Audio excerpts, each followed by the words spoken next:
Țin minte și acum primul client, de fapt prima clientă, că a fost o doamnă la florăria noastră. Spre surprinderea noastră a fost pentru a da comandă de o coroană funerară. Deci primul nostru produs plecat din florărie a fost o coroană funerară cu garoafe roșii, dacă nu mă înșel.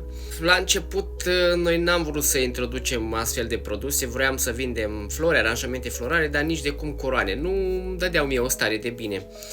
Dar am ajuns la concluzia că coroanele sunt cumva obligatorii în florării și mai ales aranjamentele funerare, pentru că acest tip de comenzi te ajută să supraviețuiești în perioadele când nu ai vânzare, în perioadele în care nu sunt sărbători. La florării de obicei sunt fluxuri.